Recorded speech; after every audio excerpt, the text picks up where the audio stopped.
இயேசு கிறிஸ்துவின் மகா மேன்மை உள்ள நாமத்திலே உங்கள் ஒவ்வொருவரையும் தேவனுடைய வார்த்தையை கேட்பதற்கு வாழ்த்தி வரவேற்பதில் மிகுந்த சந்தோஷம்.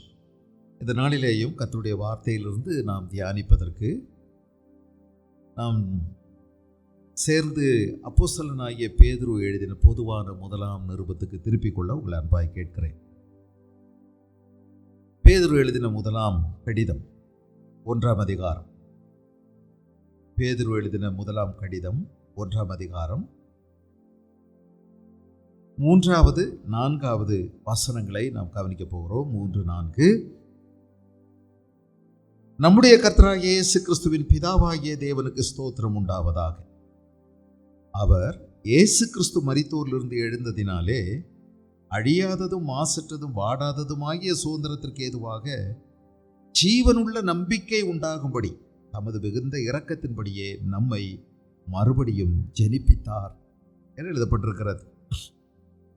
நம்முடைய கர்த்தராகிய இயேசு கிறிஸ்துவின் பிதாவாகிய தேவனுக்கு ஸ்தோத்திரம்.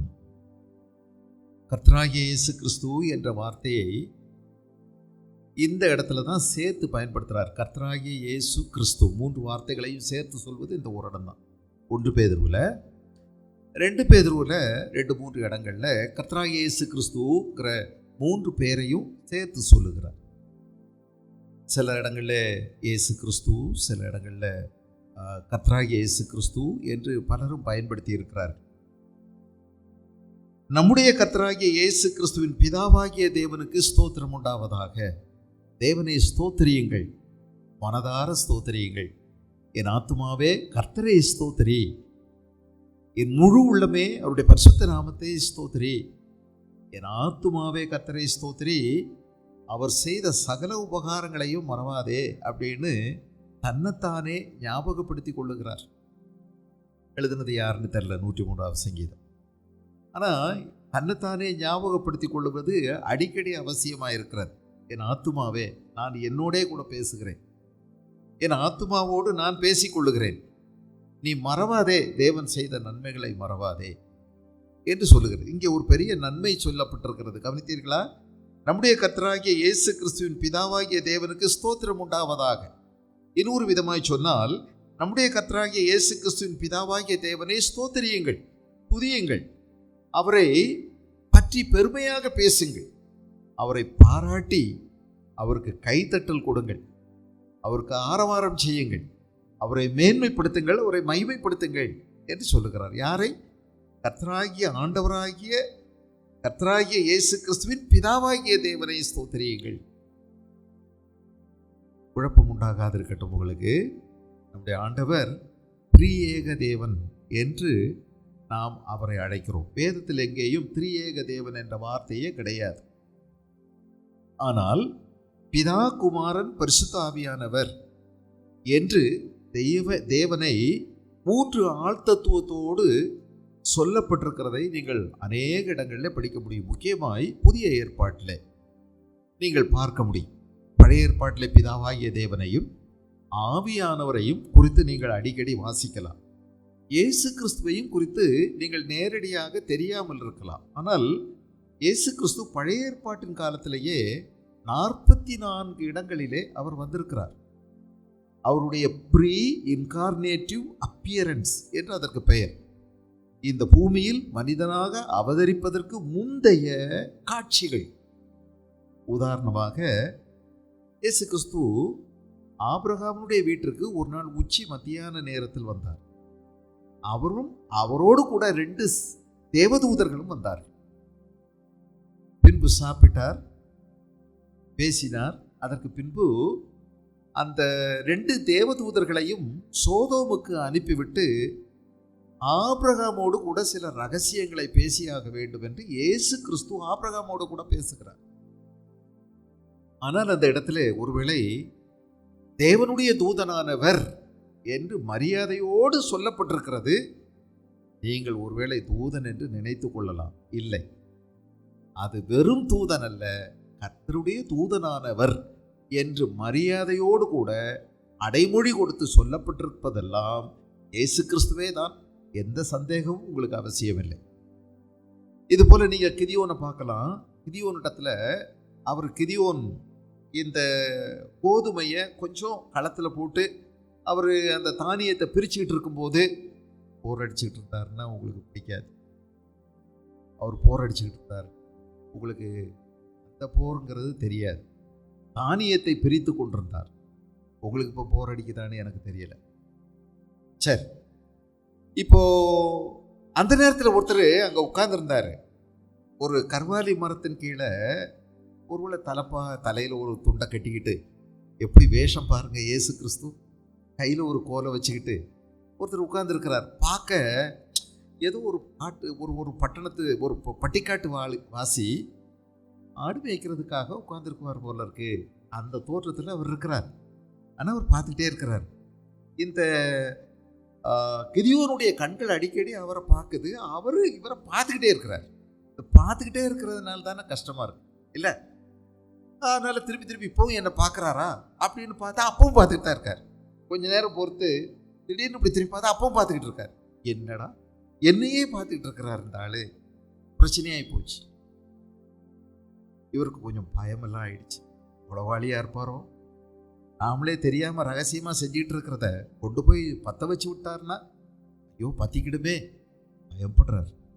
அப்போ அவர் சொல்கிறாரு, எப்படி அழகாக பேசுகிறார் பாருங்க. அந்த கர்வாலி மரத்தின் கீழே உட்கார்ந்துருக்கிறவர், பராக்கிரமசாலியே, கர்த்தர் உன்னோடைய கூட இருக்கிறார். இவரை சொல்கிறது என்னன்னு தெரியல, புரியாமல் ரெண்டு பேரும் பேசினாங்க. பிறகு அவர் தன்னை தெய்வம் என்று வெளிப்படுத்துகிறார். மனோவா மனைவியிட்ட வந்தார் ஒரு தடவை. ரெண்டாவது தடவை அந்த அம்மா ஜெபம் பண்ண போது ரெண்டாவது தடவை வந்தார். நீங்கள் நிறைய தடவை இப்படி பார்த்தீங்கன்னா ஒரு 44 இடங்களில் இயேசு கிறிஸ்து வந்திருக்கிறார். கர்த்தருடைய ஆவியானவர் நீங்கள் கவனிச்சிங்கன்னா, முக்கியமாக இந்த எசேக்கியேல் தீர்க்க தரிசன புஸ்தகத்தை படிச்சிங்கன்னா, கர்த்தருடைய ஆவியானவர் என்னை உயரமான இடத்துக்கு கொண்டு போனார், என்னை தூக்கி அங்கே போய் நிறுத்தினார், என்னை இப்படி கர்த்தருடைய ஆவியானவர் இப்படி செஞ்சார், இப்படியெல்லாம் நீங்கள் படிச்சுக்கிட்டே இருப்பீங்க. அப்போது பிதாவாகிய தேவன், ஆண்டவராகிய இயேசு கிறிஸ்து, பரிசுத்த ஆவியானவர், 3 ஆழ்தன்மை கொண்ட, ஆழ்தத்துவம் கொண்ட ஒரே தெய்வம். நான் சொல்கிறது உங்களுக்கு குழப்பமாக இருக்கலாம். ஆழ்தத்துவம்னா என்ன? நீங்களும் நானும் இப்போ ஒவ்வொரு தனித்தனி ஆட்கள் தான். அதாவது ஒரு ஆள் வர்றாரு பாரு அப்படின்னு சில நேரம் சொல்லுவோம். ஆள்னா யாரை சொல்கிறோம்? அவங்க நடமாடுறாங்க, அவங்க 2 கால் தான் இருக்குது, 2 கண்ணு தான் இருக்குது, 8 கை இல்லை, வெறும் 2 கை தான் இருக்குது. 8 கைனா நீங்கள் பயந்துட மாட்டீங்க இல்லை? ஆமாம். 10 தலை இல்லை, ஒரே தலை தான். அப்போது அவரை தான் நம்ம ஆளுன்னு சொல்கிறோம். அவங்க என்ன செய்கிறாங்க? நடக்கிறாங்க, பேசுகிறாங்க, அவங்க சாப்பிட்றாங்க, தூங்குறாங்க, அவங்களுக்கு தாகம் எடுக்குது, அவங்க கோவப்படுறாங்க, சிரிக்கிறாங்க. இதுதான் என்னது? ஆழ்தன்மை. அப்படி தானே? அப்போது இந்த ஆழ்தன்மை என்பது இந்த பிதாவாகிய தேவனுக்குள்ளேயும் இருக்கு, இயேசு கிறிஸ்துவுக்குள்ளேயும் இருக்கு, பரிசுத்த ஆவியானவருக்குள்ளேயும் இருக்கு. இதுதான் ஆழ்தன்மை. ஆழ்தன்மைன்னா ஒரு ஆழ மாதிரி அவங்க எல்லாமே அவங்கள்ட்ட இருக்கு. இப்போ பரிசுத்த ஆவியானவர் துக்கப்படுத்தாதீங்க அப்படின்னு ஒரு வார்த்தை இருக்கு. நீங்கள் முத்திரையாக பெற்ற பரிசுத்த ஆவியானவரை துக்கப்படுத்தாதீர்கள். அப்போ அவர் துக்கப்படுவார். அப்போ இன்னொன்று அவர் என்ன செய்யறாரு? நல்ல சந்தோஷமா இருக்கிறார். பரிசுத்த ஆவிக்குள்ளாக சந்தோஷம், பரிசுத்த ஆவியினால் வரும் சந்தோஷம். அவர் நம்மளை பாட செய்கிறார். நீங்க ஆவிக்குள்ளாக பாடி துன்மார்க்கத்திற்கு ஏதுவான மதுவான வெறி கொள்ளாமல் ஆவியினால் நிறைந்து சங்கீதங்களினாலும் ஞான பாட்டுகளினாலும் கர்த்தரை இதயத்திலிருந்து பக்தியோடு கூட பாடி. அப்போ பரிசுத்த ஆவியானவர் நம்மளை நிரப்பும் போது அவர் நம்மளை பாட வைக்கிறார், பாட செய்கிறார். அப்போ இதெல்லாம் அவருடைய பாடுறாரு, அவர் கோவப்படுறாரு, துக்கப்படுறாரு, நடத்துறாரு, பேசுறாரு. பரிசுத்த ஆவியானவர். இயேசு கிறிஸ்து இந்த பூமியில் நான் சொல்ல வேண்டியதில்லை, அந்த அவருக்கு ஆழ்தன்மை இருந்தது. அவர் ஒரு மனுஷனாக பிறந்தார் இந்த பூமியில். அப்புறம் அவர் ஞானஸ்நானம் பெற்றுக்கொண்டார். அவர் பல சோதனைகளை கடந்து சென்றார். அவர் எல்லாரோடையும் பேசினார், அற்புதங்களை செய்தார், அதிசயங்களை நடத்தினார், எல்லாரோடையும் பழகினார், நிறைய இடத்துல சாப்பிட்டாரு. அவருக்கு தாகமாக இருந்துச்சு. எனக்கு தாகமாக இருக்கு அம்மா, கொஞ்சம் தண்ணி எனக்கு வேணும்னு கேட்டார் ஒரு அம்மா கிட்ட. தாகம் அவருக்கு இருக்குது. அவருக்கு சரீரம் களைப்பாக இருக்குது. போய் படுத்துக்கிட்டாரு ஒரு படகுல, அதுவும் அடித்தட்டில் போய் தலையணை வச்சு படுத்திருந்தார். ஓசி தலையணை தான். எல்லாமே இயேசுநாதர் ஓசியாக பயன்படுத்தினார். இல்லை, அவற்றை ஒன்றுமே இல்லை. உங்களை என்னையும் ஐஸ்வர்யவான்கள் ஆக்கும்படி அவர் நமக்காக தரித்திரரானாரே, பைபிள் எழுதியிருக்கு. அல்லேலூயா. இயேசு கிறிஸ்து எல்லாமே ஒன்றுமே இல்லாமல் ஓட்டாண்டிமாய் இருந்தார். இப்படி அவர் களைப்போட தூங்குறாரு. அவரை ஆற்றடிக்குது, கடல் கொந்தளிக்குது, படகு ஆடுது, தண்ணி உள்ள வருது. அவர் அலுப்போட தூங்கிட்டு இருக்காரு. அவரை யாரையும் உசுப்ப முடியலை. இந்த 12 பேர் போய் கூப்பாடு போட்டானுங்களே, அப்பந்தான் அவர் எழுப்புறார். வேற எதுவுமே அவரை எழுப்பலை. அந்த அளவு அசதியான தூக்கம். இப்படி இயேசு கிறிஸ்து கோவப்பட்டது உங்களுக்கு தெரியும் இல்லை? அவர் கண்ணில் பட்டது ஒரு கயிறு தான். நீளமான கயிறு ஒன்று கண்ணில் கிடந்துச்சு. எவனோ ஒருத்தன் கழட்டி எரிஞ்சிட்டு போனது. அதை எடுத்தார், 4 முறுக்குனாரு, அடி கொடுத்தாரு. ஞாபகம் இருக்கா? எட்டி உதைச்சார். கோவப்பட்டாருங்க. தேவனுடைய வீட்டை பற்றிய பக்தி வைராக்கியம் என்னை பட்சித்தது அப்படின்னு சொன்னார். அப்போ இயேசு கிறிஸ்து கோவப்படுறாரு. இயேசு கிறிஸ்து பேசுகிறாரு. இயேசு கிறிஸ்து அழுகிறார். 2-3 இடத்துல அழுததை நீங்கள் கவனிக்கிறோம், நம்ம எல்லாரும் கவனிக்கிறோம். அப்போது இயேசு கிறிஸ்துக்குள்ள ஆழ்தன்மை இருக்குது. பிதாவாகிய தேவனும் அதே மாதிரி தான், பரிசுத்தாவியானவரும் அப்படி தான். இப்போ புரியுதா? 3 ஆழ்தன்மை கொண்ட ஒரே தெய்வம். இப்பவும் புரியலை தானே? எனக்குமே புரியும். யாருக்குமே புரிஞ்சதில்லை இது வரைக்கும் உலகத்தில். பிறகு எப்படி உங்களுக்கு புரியும்? யாருக்குமே புரிஞ்சது கிடையாது. இது தெய்வீகத்துவத்தின் ரகசியம். Sadhana secret of divinity.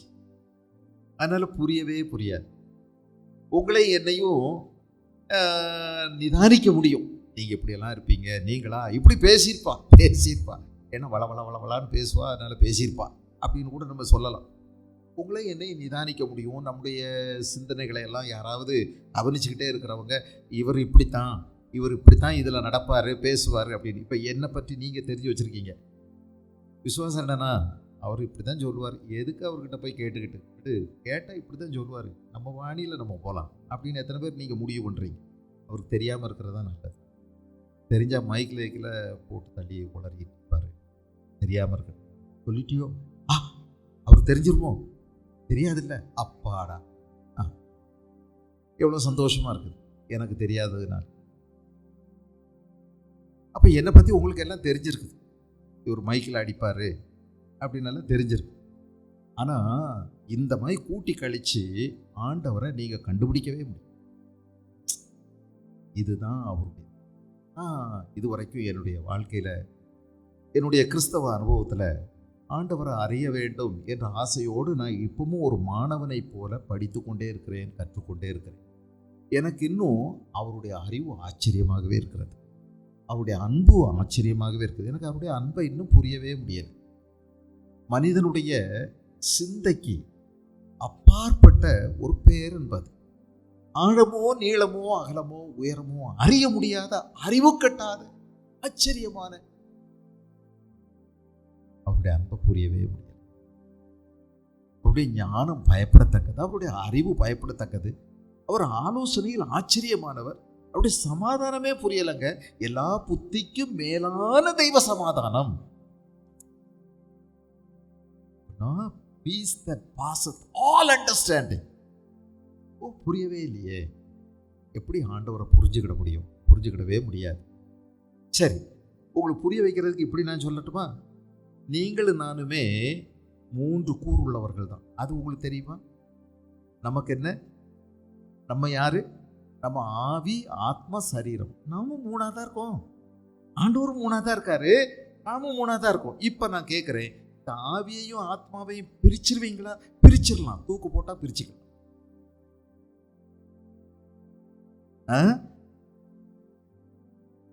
பிரிச்சுக்கலாம். இப்ப சரீரம் குழியில கொண்டு புதைச்சிருவாங்க, ஆவி எங்கிட்ட போயிடும். அப்படிதானே? இப்போ உங்களுக்கு தெரியுது, நம்ம செத்த பிறகும் நம்ம உணர்வோட தான் இருப்போம். என்ன சொன்னீங்க? செத்த பிறகு? ஆமாம், உணர்வோடு இருப்பீங்க. உங்கள் உணர்வு உங்கள் கூட இருக்கும், உங்கள் ஞானம் உங்கள் கூட இருக்கும், உங்கள் அறிவு உங்கள் கூட இருக்கும். ஐயையோ இதை விடையும் அதிகமாக இருக்கும், இன்னும் அறிவு வந்துடும். செத்த உடனே எனக்கு நான் படித்தா இருக்கிறேன், எனக்கு என்ன புரியுது, எல்லாம் நீங்கள் இயேசுவை பற்றி தான் சொல்கிறீங்கன்னு எல்லா வாரமும் சொல்லிகிட்டே இருக்கீங்கல்ல, உங்களுக்கு ரொம்ப புத்தி அறிவெல்லாம் படார்னு ஒரு பட்டன் தட்டின மாதிரி அவ்வளோ விஸ்தாரமாக ஆகிடும் செத்த உடனே. ஏன் தெரியுமா? செத்த உடனே நாம் இந்த உடம்புங்கிற கட்டுப்பாட்டை விட்டு வெளியே வந்துடுறோம்.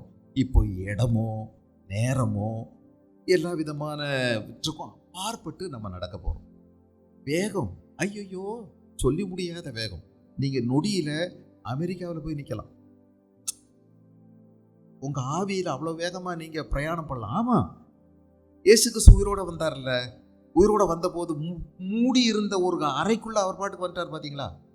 கதவெல்லாம் மூடி இருக்குது, தட்டி திறக்கலை, அவர் பாட்டுக்குள்ளே வந்துட்டாரு. இதுதாங்க பெரிய ஆச்சரியம்.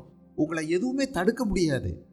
செத்த உடனே உங்களுக்கு வர்ற அறிவை பாருங்க. ஐயோ நான் என்ன இப்படி அலாக்கா அப்படி மிதக்கிறேனே, அந்த இருக்கிறேன், என் உடம்பத்தான் போட்டு எல்லாரும் அழுதுகிட்டு இருக்காங்க, அழாதீங்க நான் இந்த உயிரோடு இருக்கிறேன் அப்படின்னு சொல்லலாம்னு எல்லாம் ஆசைப்படுவோம்.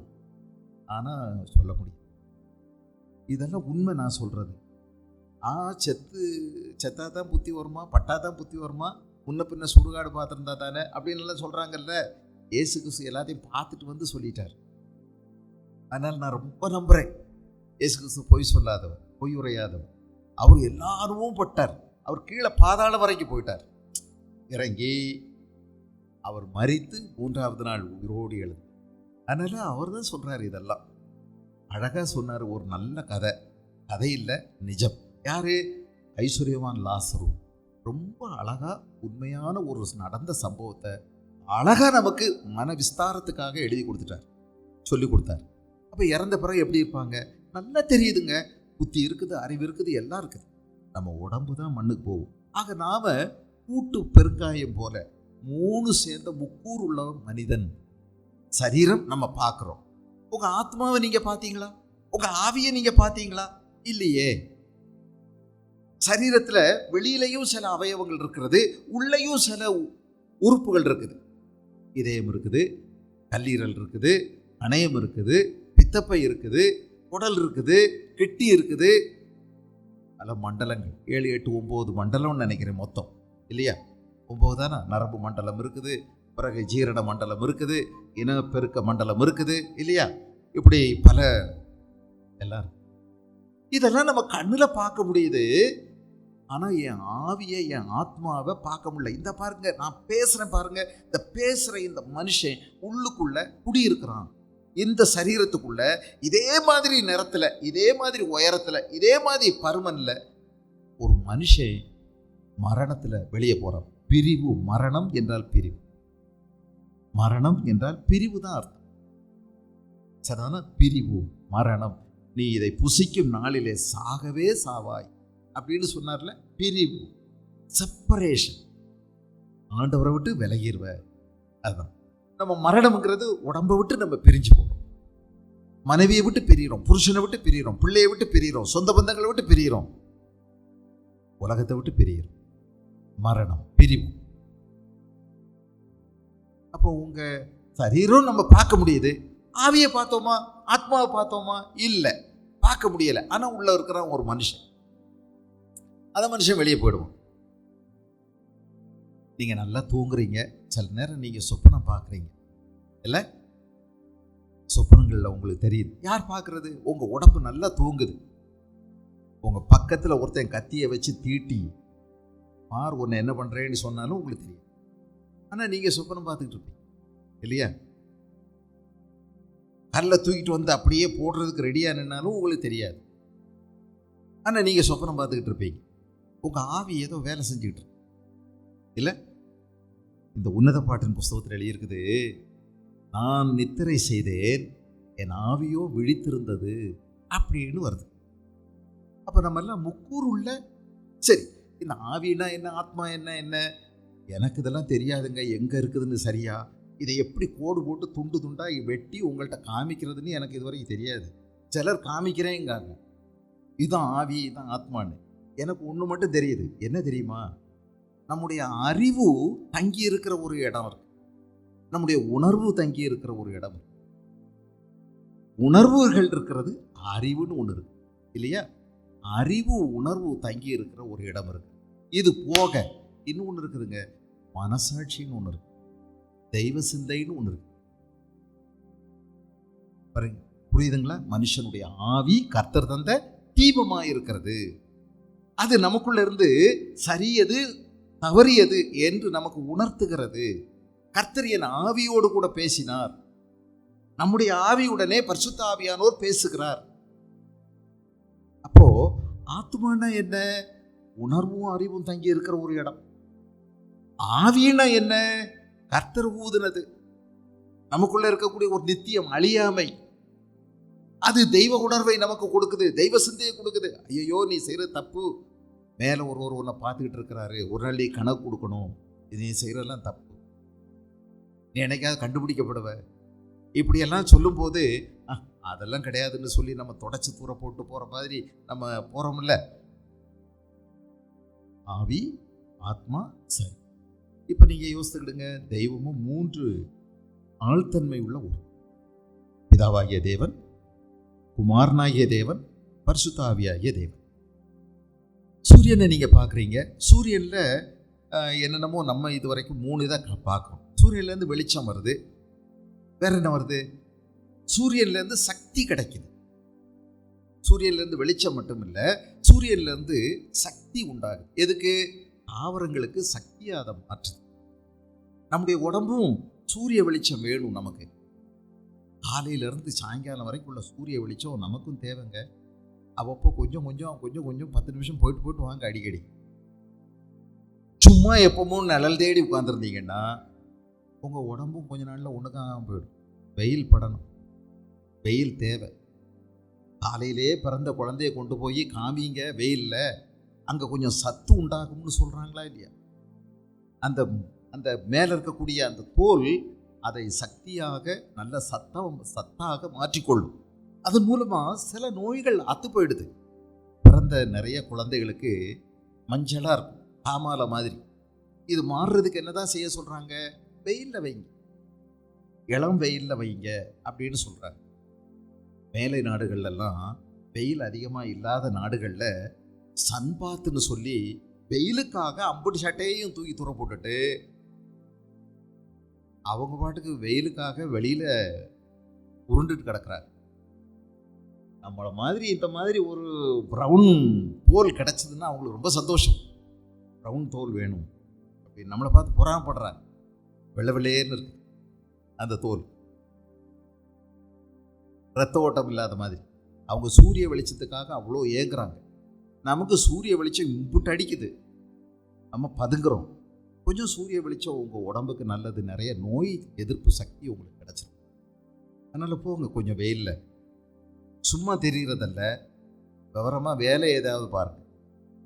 அதானே, ஏதாவது வேலையை பாருங்க. வெயிலில் படுதேன்னு நினைக்காது.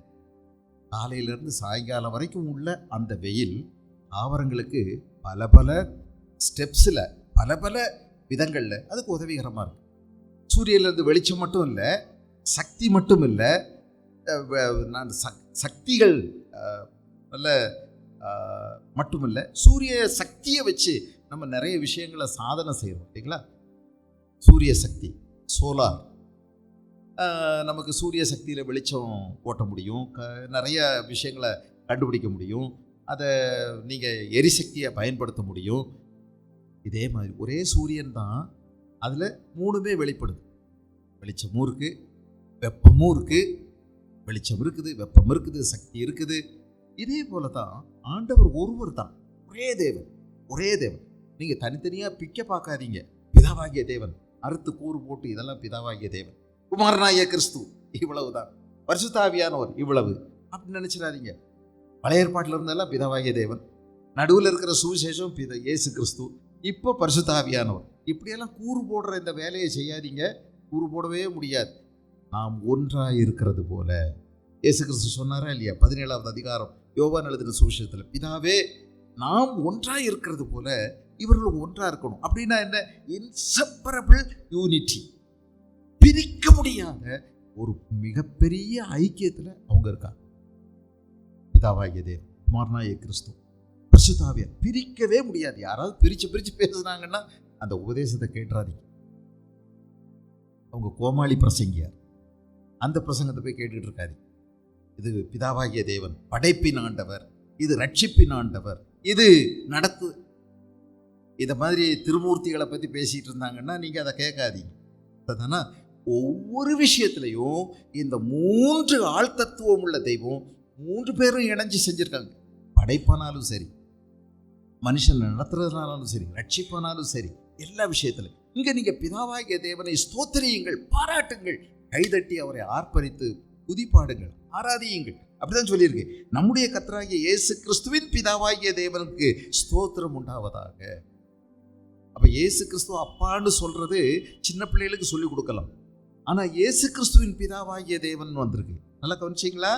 நம்முடைய கர்த்தராகிய இயேசு கிறிஸ்துவின் பிதாவாகிய தேவன், அவருடைய பிதா. இயேசு கிறிஸ்து என்ன சொன்னார்? உங்கள் பிதாவும் என் பிதாவின் இடத்துல நான் ஏறி போறேன் சொன்னாரா இல்லையா? அதனால இந்த தியாலஜிக்கல் படி, இறையியல் படி ஏசுவா ஏசப்பா ஏசப்பா ஏசப்பான்னு சொல்றது சரியான ஒன்று அல்ல. ஆனால் சொல்லிக்கிடுங்க, பரவாயில்ல. சின்ன பிள்ளைகள் நீங்கள் கொஞ்சம் முதிர்ச்சியும் வளர்ச்சியும் இல்லாத வரைக்கும் அப்படியெல்லாம் சொல்லிக்கிட்டால் கொஞ்சம் பரவாயில்ல, பொறுத்துக்கிறேன், நான் பொறுத்துக்கிறேன். ஆனால் எனக்கு கொஞ்சம் கஷ்டமாக இருக்கும். நீங்கள் பெரியவங்கள்ட்ட போய் ஏசப்பா என்ன ரட்சித்தார் அப்படின்னு சொல்லும்போது எனக்கு கொஞ்சம் கோபம் வர்ற மாதிரி இருக்கும். ஏன்னா ஏசு அப்பான்னு சொல்கிறத பிதாவாகிய தேவன், ஏசு கிறிஸ்துவின் பிதாவாகிய தேவன் தானே, அவரை தான் நம்ம அப்பான்னு சொல்லணும். ஆனால் ஒரு இடத்துல எழுதியிருக்குது ஏசாயா தீர்க்கதரிசியின் புஸ்தகத்தில், அவர் நித்திய பிதா, சமாதான பிரபு இல்லையா? நமக்கு ஒரு குமாரன் கொடுக்கப்பட்டார், நமக்கு ஒரு பாலகன் பிறந்தார், நமக்கு ஒரு குமாரன் கொடுக்கப்பட்டார், கர்த்தத்துவம் அவருடைய தோளின் மேல் இருக்கும், அவர் அதிசயமானவர், ஆலோசனை கர்த்தர், நித்திய பிதா, சமாதான பிரபு அப்படின்னு போட்டிருக்கு. ஆனாலும் சின்ன பிள்ளைகளுக்கு நம்ம சொல்லும்போது ஏசப்பான்னு சொல்லி கொடுக்கறதுனால தப்பு இல்லை. ஆனால் நம்ம பெரியவர்களாக இருக்கும்போது பெரியவங்கள்ட்ட பேசும்போது பிதாவாகிய தேவன், பரலோகத்தில் இருக்கிற எங்கள் பிதாவே, அப்படிதான் இயேசு கிறிஸ்து நமக்கு ஜெபிக்க சொல்லி கொடுத்தார். முடிக்கும் போது யார்கிட்ட சொல்லி முடிக்கிறோம்? இயேசுவின் மூலமாய் வேண்டிக் கொள்ளுகிறோம், பிதாவே. அப்போ இந்த அட்ரஸ் பிதாவுக்கு தான் நம்ம அனுப்புறோம். ஆனால் யார் மூலமா அனுப்புறோம்? இயேசு மூலமா.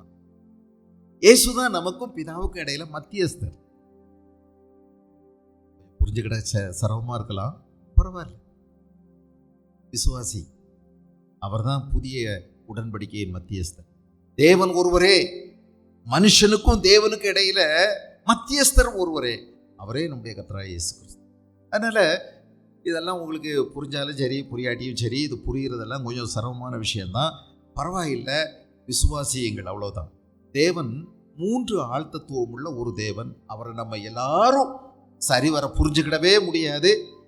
அது ஒரு பரம ரகசியம், அது அப்படியே இருக்கட்டும். ஆனால் நீங்கள் புரியறதுக்கு ஓரளவுக்கு இருக்குது. நம்முடைய கர்த்தராகிய இயேசு கிறிஸ்துவின் பிதாவாகிய தேவனை பாராட்டுங்க, ஆராதிங்க, ஸ்தோத்திரிங்க, மகிமைப்படுத்துங்க. ஏன் அப்படின்னா அவர் எவர்? இயேசு கிறிஸ்து கிடையாது. நல்லா கவனிங்க, நல்லா தோசை. அவர்னா யார்? பிதாவாகிய தேவன். பிதாவாகிய தேவன் என்ன செய்தார்? இயேசு கிறிஸ்து மரித்தோரிலிருந்து எழுந்ததினாலே, இயேசு கிறிஸ்து மரித்தோரிலிருந்து எழுந்ததினாலே அழியாததும் மாசற்றதும் பாடாததுமாகிய சுதந்திரத்திற்கு ஏதுவாக ஜீவனுள்ள நம்பிக்கை உண்டாகும்படி தமது மிகுந்த இரக்கத்தின்படியே நம்மை மறுபடியும் ஜெனிப்பித்தார். பிதாவாகிய தேவன் அவருடைய மிகுந்த இரக்கத்தின்படியே நம்மை மறுபடியும் ஜெனிப்பித்தார். ஜெனிப்பித்தார்னு போட்டிருக்கு இல்லையா? இந்த ஜெனிப்பிக்கிறதற்கு யாரை பயன்படுத்தினார்? இயேசு கிறிஸ்து மரித்தோரிலிருந்து எழுந்ததினாலே அழியாததும் மாசற்றதும் வாடாததுமாகிய சுதந்திரத்துக்கு ஏதுவாக ஜீவனுள்ள நம்பிக்கை உண்டாகும்படி. நமக்கு ஒரு ஜீவனுள்ள நம்பிக்கை உண்டாகணும்.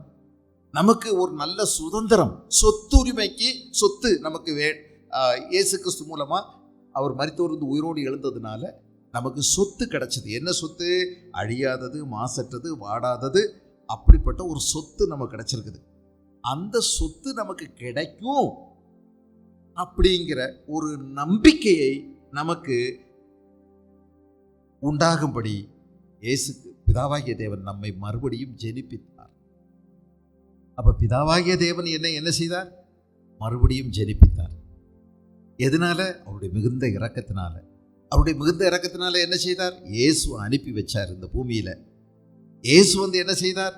நம்முடைய பாவங்களுக்காக அவர் தம்முடைய இரத்தத்தை சிந்தி மரித்து உயிரோடு எழுந்ததினாலே அழியாதது, மாசற்றது, வாடாததுமாகிய சுதந்திரத்துக்கு ஏதுவாக ஜீவனுள்ள நம்பிக்கை உண்டாகும்படி, a living hope, ஒரு ஜீவனுள்ள நம்பிக்கை உண்டாகும்படி தமது மிகுந்த இரக்கத்தின்படியே நம்மை மறுபடியும் ஜெனிப்பித்தார். ஜெனிப்பித்தது யார்?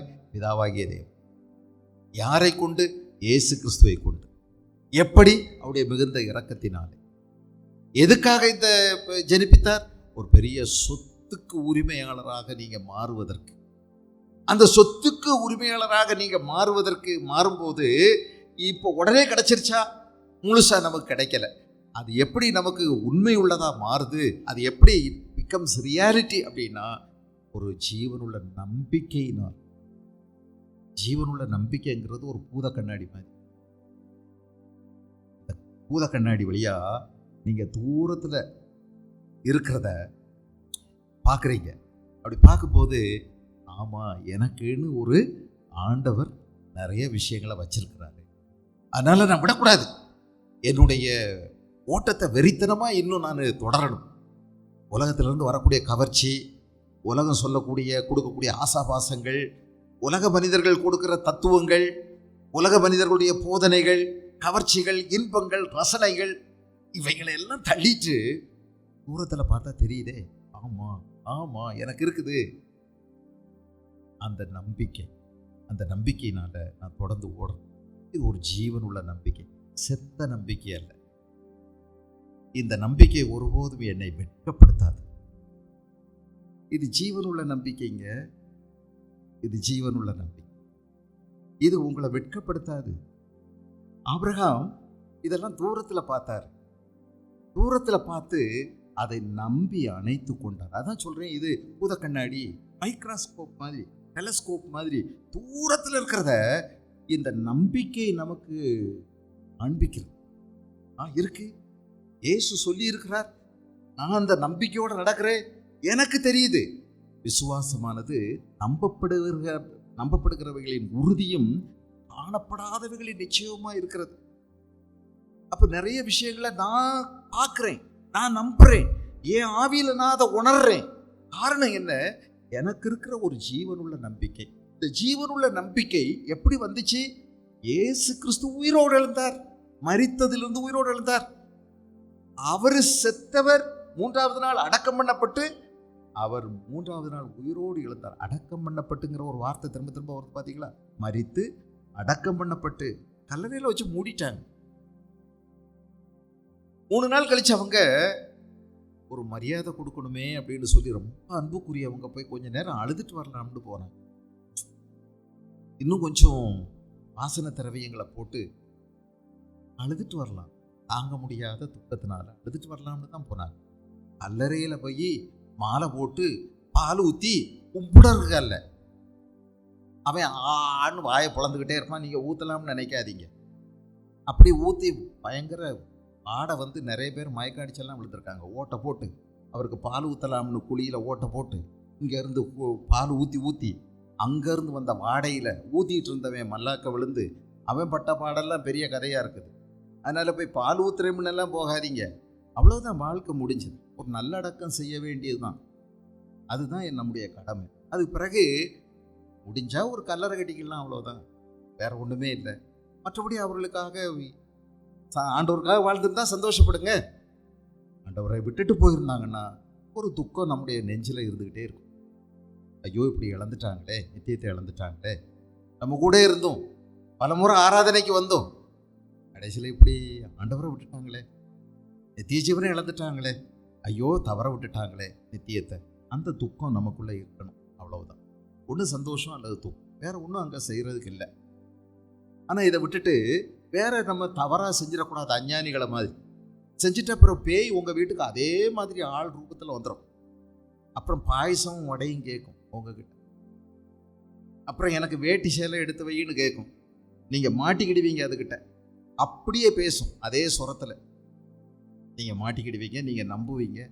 நான் தான் கூட இருக்கிறேன் அப்படின்னு சொல்லுவாங்க. பிறகு அவ்வளோதான். அந்த உங்கள் கூட இருக்கிற அந்த ஆவியை பிரிக்கிறதுக்கு அது மந்திரவாதி படுற பாடு, அது பெரும்பாடு. அப்புறம் ஊர்லாம் இதை சுமந்துக்கிட்டு அலைகிறது இன்னும் கஷ்டம். யாரும் சுற்றி இருக்கிறவங்க நல்லா இருக்க மாட்டாங்க. அதனால் அந்த ஆவிகள், இறந்தவங்களுடைய ஆவி ஒரு நாள் இங்கே சுத்தாது. அவங்க பேரை சொல்லி, நீங்கள் இப்படியெல்லாம் நம்புறீங்கன்னா அவங்க பேரை சொல்லி ஒரு அசுத்த ஆவி உங்கள் வீட்டுக்கு வரும். அதனால் செய்யவே செய்யாதீங்க, அதெல்லாம் நம்பாதீங்க. மனுஷனுக்கு ஒரு தடவை தான் வாழ்க்கை இந்த பூமியில். ஒரு முறை பிறப்பதும் மரிப்பதும் பின்பு நியாயத்தீர்ப்பு அடைவதும் மனுஷனுக்கு மாறாத பிரமாணமாக தீர்மானிக்கப்பட்டிருக்கிறது, தெய்வத்தால் நிச்சயிக்கப்பட்டிருக்கிறது. மாற்றமே முடியாது, மாற்றம் கிடையாது.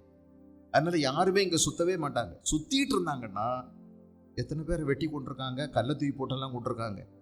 அப்படி சுத்திட்டு இருக்கிறவங்க அப்புறம் இவங்க தூங்கும் போது சும்மா விடுவாங்களா? கழுத்தை வந்து நெரிக்க மாட்டாங்களா? அதனால யாருமே இங்கே சுத்துறது. அவ்வளோதான் வாழ்க்கை. இந்த பூமியில் நமக்கு இந்த சரீரத்தை விட்டு வெளியே வந்த உடனே அவங்க போக வேண்டிய தற்காலிகமான இடங்களுக்கு போயிடுவாங்க. இயேசு கிறிஸ்து மரித்து அடக்கம் பண்ணப்பட்டு எல்லாம் முடிஞ்சு போச்சு அப்படின்னு மனுஷன் எல்லாம் நினைக்கிறதான 3 நாளில் எல்லாம் தான் உருகி ஓடிருமே. எல்லாமே உள்ளுக்குள்ளெல்லாம் உருகிரும், அழுகிரும், நாற்றம் அடிக்க ஆரம்பிச்சிரும், வயிறு வெடிச்சிரும், எல்லாம் சீஞ்சு போயிடும். நகமெல்லாம் பேர ஆரம்பிச்சிரும், முடியெல்லாம் கலண்டு விழ ஆரம்பிச்சிரும், முடிஞ்சு போச்சே. ஆனால் இயேசு கிறிஸ்து மரணத்தை வென்றவராய் 3ஆம் நாள் உயிரோடு எழுந்தார். இன்றைக்கும் ஜீவிக்கிறார். அவர் தான் நம்முடைய நம்பிக்கை. அவர் மேல் வைத்த நம்பிக்கை ஜீவன் உள்ள நம்பிக்கை. அவர் மரித்த உயிர்த்த இயேசு இனி ஒருபோதும் மரிப்பதில்லை. அவர் மரணத்தை வென்றவர். அவர் மேல நீங்க நம்பிக்கை வச்சிருந்தீங்கன்னா அந்த நம்பிக்கை ஒருபோதும் உங்களை வெட்கப்படுத்தாது. அப்ப இந்த நம்பிக்கை நமக்கு உண்டாகிறதுக்காக நம்மை மறுபடியும் அவர் ஜெனிப்பித்தார் அப்படின்னு போட்டிருக்கு. ஜெனிப்பித்தார்னா நம்மை உயிர்ப்பித்தார். ஹலோ, நம்மை பிறப்பித்தார். தேவன் உங்களையும் என்னையும், பிதாவாகிய தேவன் உயிர்ப்பித்தார்.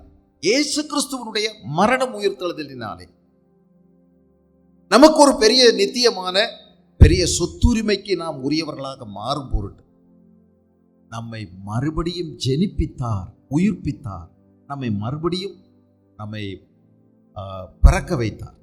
அதான் அர்த்தம். இப்போ மறுபடியும் பிறக்க வைத்தார் அப்படின்னு போட்டிருக்குதே, இது லேசான விஷயம் இல்லை நம்ம நினைக்கிற மாதிரி. நீங்கள் கவனிச்சிங்கன்னா எபேசியர் 2ஆம் அதிகாரத்தில், எபேசியர் 2ஆம் அதிகாரம் 1லிருந்தே நீங்கள் கவனிச்சிங்கன்னா சரியாக இருக்கும். அக்கிரமங்களிலும் பாவங்களிலும் மரித்தவர்களாயிருந்த உங்களை உயிர்ப்பித்தார். அதை நீங்கள் கவனிக்கணும். நம்மளை மறுபடியும் ஜெனிப்பித்தார் அப்படின்னு போட்டிருக்குதே, இது சில மதங்களில் சொல்லப்பட்டது போல புனர்ஜென்மம் அல்ல, ரீஇன்கார்னேஷன் கிடையாது, புனர்ஜென்மம். ஒரு ஆள் அவர் செய்த பாவத்தை பொலைக்கிறதுக்கு பல பிறவி எடுப்பார், பல பிறவி எடுப்பார், எடுத்துக்கிட்டே இருப்பார். எத்தனாவது பிறவி எடுப்பார்? ஒரு தடவை பண்ணியாக பிறப்பார், ஒரு தடவை டெங்கு கொசுவாக பிறப்பார், ஒரு தடவை அப்புறம் கொரோனா வைரஸாக பிறப்பார். இப்படியெல்லாம் சிலர் மூளை இல்லாமல் நம்பிட்டு இருக்காங்க. அதானா மனிதனுக்கு ஒரு தடவை தான் பிறப்பு, திரும்ப திரும்ப புனர்ஜென்மம் கிடையாது. திரும்ப திரும்ப திரும்ப திரும்ப நான் இப்போ 11ஆவது பிறவி. அப்போ அவனை 10ஆம் பிறவியில் நீ எப்படி இருந்த? பண்ணியாக இருந்தியா? எரும மாடாக இருந்தியா? ஒன்றுமே தெரியாது. ஒரு தடவை தான் மனுஷன் பிறகு. நம்முடைய தாயின் கருவிலேயே அவர் நம்மை கண்டார், நம்மை தெரிந்தெடுத்தார், நம்மை அழைத்தார், நித்திய ஜீவனுக்காக நம்மை முன்குறித்தார். ஆனால் நாம் பெரியவங்களாகும் போது நமக்கு உரிமை இருக்குல்ல, எனக்கு அதிகாரம் இருக்குல்ல, எனக்கு சுதந்திரம் இருக்குல்ல. அதனால் அவர் யார், நான் அவருக்கு கீழ்ப்படிஞ்சு நடக்கிறதுக்கு அப்படின்னு சொல்லி அவரை எட்டி உதச்சிட்டு நம்ம இஷ்டத்துக்கு நடக்கலாம். ஆனால் ஐயோ எனக்கு வேணும், எனக்கு நிம்மதி இல்லை, எனக்கு சந்தோஷம் இல்லை, ஆண்டவரே எனக்கு நீங்கள் வேணும் அப்படின்னு கூப்பிட்றவங்களுக்கு நம்ம செத்து கிடக்கிற நமக்கு ஒரு புதிய வாழ்க்கையை கொடுக்கின்றார். நம்மை புதிய பிறப்பாக மாற்றுகிறார், நம்மை மறுபடியும் பிறக்க வைக்கிறார். இந்த பாருங்க, அக்கிரமங்களினாலும் பாவங்களினாலும் மரித்து கிடந்தோம், செத்து கிடந்தோம், நோ ஹோப், ஹோப்லெஸ்னஸ். எந்த நம்பிக்கையும் இனி கிடையாது, செத்தாச்சு. இனி அவன் கையில் வெத்தலை பாக்க கொடுத்தா என்ன பிடிப்பானா? சிலர் செத்தவன் கையில் வெத்தலை பாக்க கொடுப்பாங்க, பிடி பிடின்னு. அவர் எப்படி பிடிப்பார்? எப்படிங்க பிடிப்பார்? அவரை உட்கார வச்சிடுறது ஒரு நாற்காலியில் பிடிச்சி, தலைப்பாலாம் கட்டுறது, அவருக்கு மீசை எல்லாம் நல்லா திருக்கி விட்டு பார்க்கறது, கண்ணாடி எடுத்து மாட்டுறது, பிடி வெத்தலை பார்க்க என்ன பிடிப்பாரா? வச்சு வேணா கயரில் கட்டலாம், சும்மாவே அவர் இருக்க மாட்டார். அவரை கட்டுறதுக்கு ஒரு பெரிய 8 முழ வேஷ்டி எடுத்து சேரோட சேர்த்து இறுக்கி கட்டி காலை கட்டி அப்படி வச்சா தான் அப்போ இருப்பார். செத்தாச்சுங்க, எந்த நம்பிக்கையும் இல்லை, முடிச்சு போச்சு. ஆனா செத்த நம்மை உயிர்ப்பித்தார் அப்படின்னு போட்டிருக்கு. இதுதான் பிதாவாகிய தேவன் நம்மேல் வைத்த அவருடைய மகாதயம். இதுக்கு யாரு நமக்கு சிபாரிசு பண்ணது? ஒருத்தருமே இல்லை. எல்லாரும் தானே இந்த நிலையில கிடக்கிறோம். எல்லாரும் இந்த நிலையில இருக்கும்போது ஒருத்தருடைய சிபாரிசும் அங்க செல்லுபடி ஆகாது. சிபாரிசையே இல்லாம செத்து போன என்ன அவர் திரும்பமா உயிர் கொடுத்தார், என்ன பிறக்க வைத்தார்னா அது அவருடைய மகா பெரிய கிருபை. ஓ, ரட்சிப்பு எவ்வளவு பெரிய தேவ கிருபை. ஏன் நம்ம பிதாவாகிய தேவனை கொண்டாடுறோம்? ஏன் நன்றி சொல்றோம்? நீங்க எத்தனை தடவை இங்க வரும்போது ஒரு நன்மையுமே ஆண்டவர் எனக்கு செய்யலைன்னு சொல்றீங்களே. செத்து கிடந்தவங்களை உயிர்ப்பித்தது எவ்வளோ பெரிய மகா தேவ கிருபை. எத்தனை தடவை நம்ம நன்றி சொல்றோம்? ஆண்டவரே, கண்குருடா கிடந்தனே, ஜீவனற்று கிடந்தனே. திரும்ப சொல்லியிருக்குது, அவைகளில் நீங்கள் முற்காலத்திலே, எதுல? பாவத்தில் நீங்கள் முற்காலத்திலே இவ்வுலக வழக்கத்திற்கேற்றபடியாகவும் கீழ்ப்படியாமையின் பிள்ளைகளிடத்தில் இப்பொழுது கிரியை செய்கிற ஆகாயத்து அதிகார பிரபுவாகிய ஆவிக்கேற்றபடியும் நடந்து கொண்டீர்கள். கீழ்ப்படியாமையின் இந்த உலக வழக்கத்திற்படியெல்லாம் நம்ம நடந்தோம், அப்படிதானே? உலக வழக்கப்படியெல்லாம் நடந்தோம். என்ன செஞ்சோம்? ஃபோட்டோ வச்சோம், ஃபோட்டோவுக்கு பொட்டு வச்சோம், அதுக்கு பிறகு அதுக்கு ஒரு பூவை எடுத்து வச்சோம், அது பிறகு அதுக்கு தீபம் போட்டோம், அது பிறகு சந்தனம் குங்குமம்லாம் அதை கொண்டு போய் வச்சோம், அப்புறம் அதையே தொட்டு அதுக்கு வச்சோம், அப்புறம் அதை தொட்டு எனக்கு வச்சோம். என்ன நல்லாயிடும். கால் வலி, எவ்வளோ உருவி போட்ட முடியை எடுத்து காலை சுற்றி கட்டிக்கிட்டோம். காலை சுற்றி கட்டினா முடியை கட்டினா என்ன ஆகும்? நல்லாயிடும். அப்படின்னா தான் டாக்டர்லாம் படிக்க வேண்டியதே இல்லை. கொஞ்சம் உருவி போட்ட முடியை எடுத்து வச்சுருந்தா போதும், டக்கு டக்குன்னு கட்டி விட்டா காசு கிடைக்கும், படிக்க வேண்டிய அவசியமே இல்லை. நீங்களும் டாக்டர் ஆகலாம், நானும் டாக்டர் ஆகலாம், எவ்வளோ ஈஸி. முடி கட்டினா நல்லாயிடும், கயிறு கட்டினா நல்லாயிடும், மஞ்சள் கயிறு, சிவப்பு கயிறு, எல்லா தாலி கயிறையும் எடுத்து அதில் கட்டினா எப்படிங்க நல்லாகும்? ஆனால் இதெல்லாம் நம்மளுடைய நம்பிக்கை. அப்புறம் அங்கே போய் வந்துருச்சா, இங்கே போய் வந்துருச்சா, இதெல்லாம் வழக்கத்தின்படி நம்ம எல்லாரையும் போல நடந்தது மட்டும் இல்லை, கீழ்ப்படியாமையின் பிள்ளைகளிடத்தில் இப்பொழுது கிரியை செய்கிற ஆகாயத்து அதிகார பிரபுவாகிய ஆவிக்கேற்றபடி. ஆகாயத்து அதிகார பிரபு, அவனுக்கு ஒரு பேரை பாருங்க. பிசாசுக்கு இப்படி ஒரு புது பேர் கேட்டிருக்கீங்களா? ஆகாயத்து அதிகார பிரபு, தி பிரின்ஸ் ஆஃப் தி ஏர். ஆகாயத்து அதிகார பிரபு. அப்ப அவனுடைய அலுவலகம் எங்க இருக்கு? நல்லா தெரிஞ்சுக்கிடுங்க. அலுவலகம் எங்க இருக்கு? ஆகாயத்தில் இருக்கு. ஓஹோ, ஆண்டவர் மேல இருந்து கீழே தள்ளிட்டார் அவனை. அங்க ஒரு பெரிய யுத்தம் உண்டாச்சு. அவனையும் அவனுடைய சகாக்களையும் எல்லாத்தையும் கீழே தள்ளி விட்டார். தள்ள பிறகு இப்போ அவனுடைய அலுவலகம் எங்க இருக்குது? ஆகாயத்தில் இருக்குது. உயர இருந்து அவர் பெரிய நிர்வாகத்தை செஞ்சுட்டு இருக்கிறாரு. சின்ன சின்ன அலுவலகங்களை அங்கங்க குன்றுகள் மேல நிப்பாட்டியிருக்காரு. அங்க ஒருத்தரை வச்சிருக்காங்க. அப்ப இவங்க இந்த ஏரியாவுக்கு இவர் தான் பெரிய கவுன்சிலர், இவர் தான் ஆளுநர் அப்படின்னு வச்சிருக்காங்க. இவங்களை எல்லாம் பராமரிக்கக்கூடிய, நிர்வகிக்கக்கூடிய ஒரு பெரிய அலுவலகம் மத்திய ஆகாயத்தில் மேல இருக்குதே. இதை பாருங்க, பிள்ளைகளிடத்தில் இப்பொழுது கிரியை செய்கிற ஆகாயத்து அதிகார பிரபு, த லார்ட் ஆஃப் தி ஏர். ஓ, மேல ஒருத்தன் இருக்கான், லூசிஃபர். அவனுக்கு கீழே எவ்வளோ அதிகாரங்கள் இருக்குது பாருங்க. இந்தியாவுக்குன்னு ஒருத்தன் இருக்கான், ஜப்பானுக்குன்னு ஒருத்தன், சைனாவுக்குன்னு ஒருத்தன். ஓ, பெரிய ஆள். அவங்கள்ட்ட நிறைய இருக்கு, படபடையா பட்டாளமா. ஒவ்வொருத்தருக்கும் ஒரு ஆள் இருக்காங்க உங்களை கண்காணிக்க. ஆராதனைக்கு வர்றியா, காதலிக்க இங்கே ஒரு வாய்ப்பு இருக்கு அப்படின்னு சொல்லி நம்ம பசங்க பிள்ளைகள்கிட்ட சொல்லி விட்டுருவோம். பாருங்க, அந்த பிள்ளைய பாருங்க, அந்த பயிரை பாருங்க, காதலி. உங்ககிட்ட இருக்கக்கூடிய அந்த ஆகாயத்து அதிகார பிரபுவனுடைய ஆவி, அந்த அசுத்த ஆவி உங்களுக்குள்ள இங்க சர்ச்சுக்கு வரும்போதே காதலிக்க வந்தோம். எப்படி எப்படியெல்லாம் வேலை செய்து பார்த்தீங்களா? நான் இப்போ சொல்லும்போது கொஞ்சம் லேசாக இப்போ தான் முழிச்சிருப்பாங்கன்னு நினைக்கிறேன். காதலிக்கிறது எத்தனை பேருக்குள்ள வருது? யார் இதை செய்கிறது? இதுதான் கீழ்ப்படியாமையின் பிள்ளைகளிடத்தில் கிரியை செய்கிற ஆகாயத்தின் அதிகார பிரபு. அவனுடைய ஆவி உனக்குள்ள செயல்படுது. நீ இங்க பரிசுத்தாவியானோடைய வந்திருக்கிற. இங்க பரிசுத்தாவியானவர் செயல்படுற சிலரோட செயல்படும் போது நீ ஒரு அசுத்தாவியோட இங்க வரல. உன் கூட என்னமோ தூண்டுது இருக்கு. நீ என்னத்தை வேத வசனத்தை கேட்ட? நீ என்னத்தை படிச்சு கழிச்ச? ஒண்ணுமே இல்லை. சும்மா பைபிளாவது படிச்சு கழிச்சுட்டா பரவாயில்ல. இன்னொரு புது பைபிள் கூட நீ வாங்கிட்டே இருந்தா வருஷம் ரொம்ப சந்தோஷம். அப்படி இந்த வருஷம் நான் பைபிள் படிச்சு முடிச்சிட்டேன்னு சொல்லுங்க, நானே ஒரு புது பைபிள் வேற ஒன்று வாங்கி தரேன். படிச்சு கழிச்சுட்டா பரவாயில்லையே. நீ புத்தம் புதுசா எல்லாம் வச்சிருக்கிற. அப்படியே விரிச்சு கூட பார்க்கறது இல்லையே. தெய்வ சத்தம் கேட்கறதே இல்லை. இந்த ஆகாயத்து அதிகார பிரபுனுடைய சத்தம் தான் நீ கேட்கிற. பாருங்க, அங்க எழுதியிருக்கு, இந்த கீழ்ப்படியாமையின் பிள்ளைகளிடத்தில் இப்பொழுது கிரியை செய்கிற ஆகாயத்து அதிகார பிரபு. நேற்று இவ்வளவு பேர் அனாவசியமா செத்து போயிட்டாங்களே மிதிப்பட்டு. ஆகாயத்து அதிகார பிரபுனுடைய செயல்கள் இவங்களை தூண்டி தள்ளிட்டு போறது எது? இது இவங்களுக்குள்ள செயல்படுது. இப்படித்தான் நம்ம ஒரு காலம் இருந்தோம். ஆனா இப்ப சர்ச்சுக்குள்ளேயும் இப்படி பலரும் இருக்கிறோம்.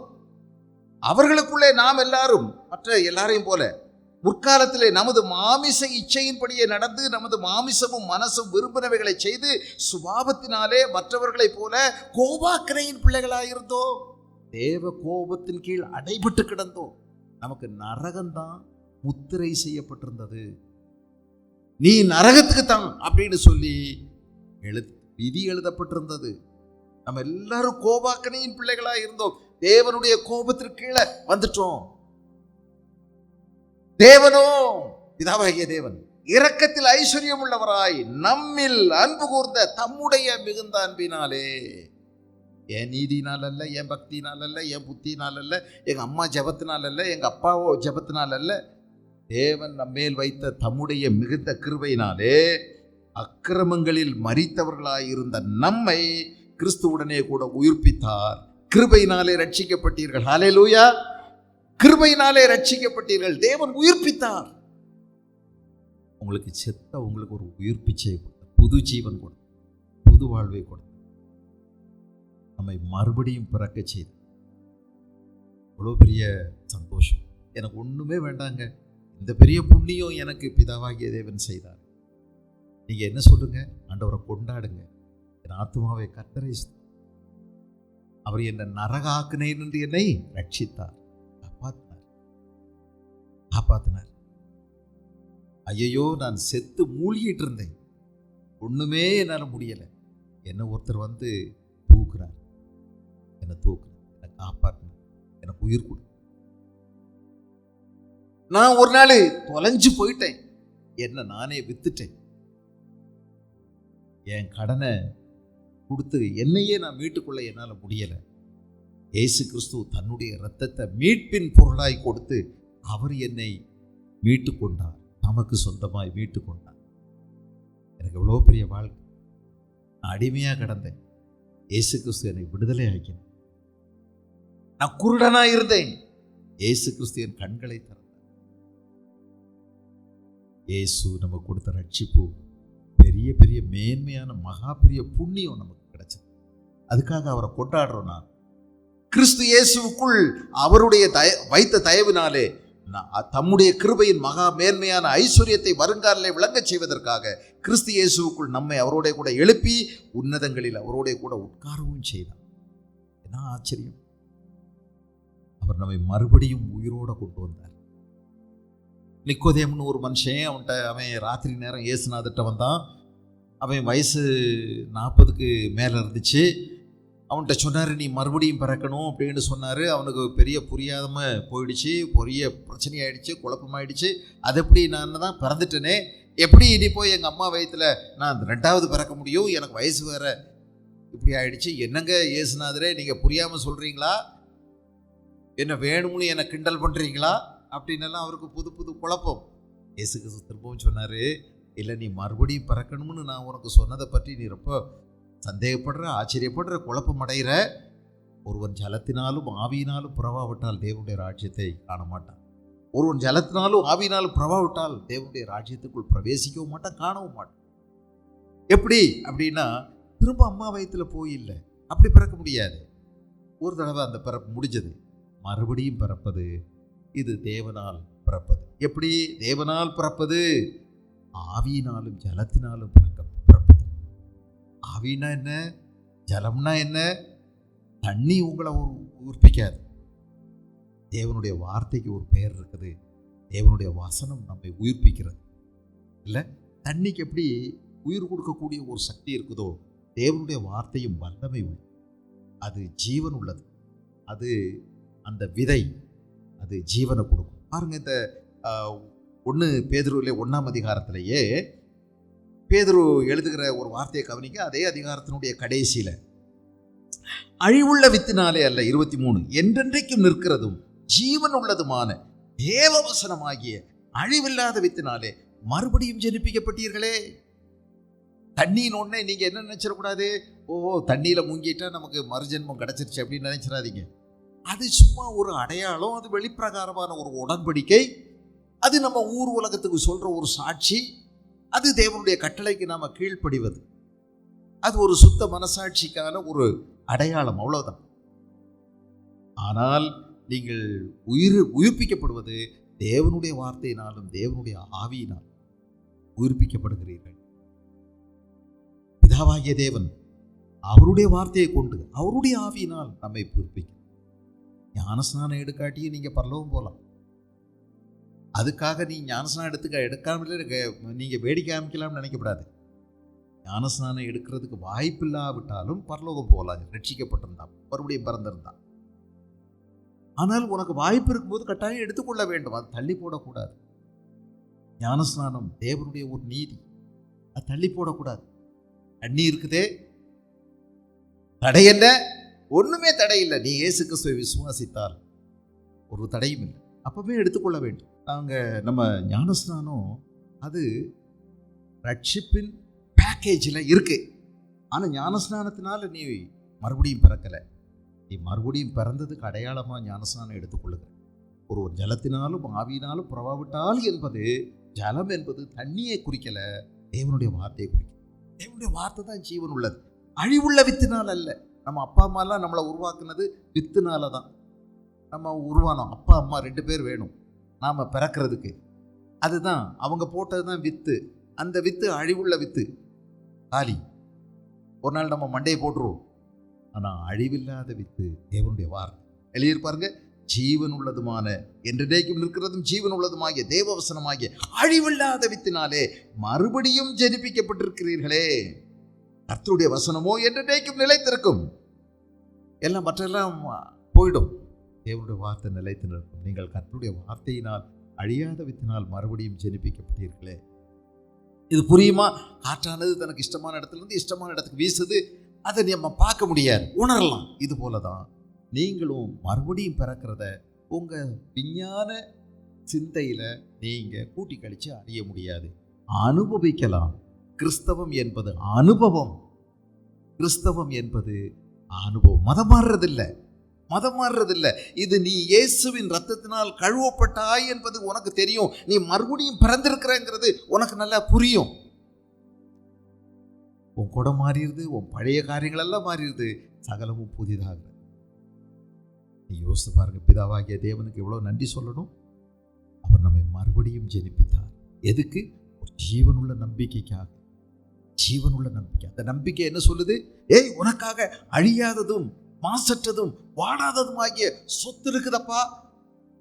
பி பாசிட்டிவ், ஆப்டிமிஸ்டிக்கா இரு. தப்பா நினைக்காத. உனக்கு நிறைய விஷயங்களை அவர் ஸ்டோர் பண்ணி வச்சிருக்கிறாரு, வச்சு காத்துக்கிட்டு இருக்கிறாரு. உனக்காக நிறைய ரகசியங்களை வச்சிருக்காரு. உன்னுடைய மேன்மைக்கு, உன்னுடைய உயர்வுக்கு நிறைய வச்சிருக்காரு. பாடுகள் இனி ஒரு மகிமைக்கு ஒப்பிடத்தக்கவைகள் அல்ல. உற்சாகமாயிரு. இயேசுவை பின்தொடர்ந்து போ. கஷ்டம் வரட்டும், நெருக்கடி வரட்டும், போராட்டம் வரட்டும், வேதனை வரட்டும், வீட்டில் அவமதிக்கட்டும், சுத்தி எல்லாரும் கல்லெடுத்து தெரியட்டும், எல்லாரும் பழிச்சு பேசட்டும், பரவாயில்லை. உனக்குன்னு வச்சிருக்கிறது மகா மேன்மையானது. நீ ஒரு நாள் இயேசுவோடு கூட இருப்ப. என்றென்றைக்கும் ஆனந்தமான அந்த சந்தோஷத்தில் உட்கார்ந்திருப்ப. நாம் நம்பி இருக்கக்கூடிய ஆனந்த பாக்கியம் ஆனந்த பாக்கியத்துக்கு நம்ம போக போகிறோம். எப்பவும் பெரிய 16 வயசு மாதிரி பேரொளியான அந்த மகிமையான இடத்துல நம்ம மறுரூபமாக்கப்பட்டவர்களாய் இயேசுவோடு கூட அரசாளுவோம். இந்த நம்பிக்கை தப்பான நம்பிக்கை இல்லைங்க, ஜீவனுள்ள நம்பிக்கை. இது ஒரு நாள் உங்களை வெட்கப்படுத்தாது. இது உங்களுக்கு இயேசு கிறிஸ்து நம்பிக்கையின் தேவனாக இருக்கிறார். எத்தனை இடத்துல சங்கீதக்காரன் சொல்றார், கர்த்தாவே நீரே என் நம்பிக்கை, மை ஹோப் இஸ் காட். நான் தேவனை நம்புகிறேன். He is my hope. காரணம் அவர் உயிரோடு எழுந்தார். அவர் மேல் வைத்த நம்பிக்கை உயிருள்ள நம்பிக்கை. அஸ்திபாரம் ஆழமா இருக்கு. சும்மா எதையோ மூட நம்பிக்கை இல்லை, கட்டுக்கதைகளை நம்பல. இயேசுவின் மீது நீங்கள் நம்பிக்கை கொண்டிருக்கிறீர்கள். இயேசுவின் மீது நிகழ்காலத்துக்கு விசுவாசம், அந்த விசுவாசம் கடந்த இனி வரக்கூடிய காலங்களுக்கு நம்பிக்கை. 3 காரியம் நிலைச்சு நிற்குமாமே: விசுவாசம், நம்பிக்கை, அன்பு. இது 3 நிலைச்சு நிற்கக்கூடியது. எப்போ பூமியை விட்டு மனுஷன் போய் பரலோகத்துக்கு போன பிறகு இந்த 3 இருக்குமா?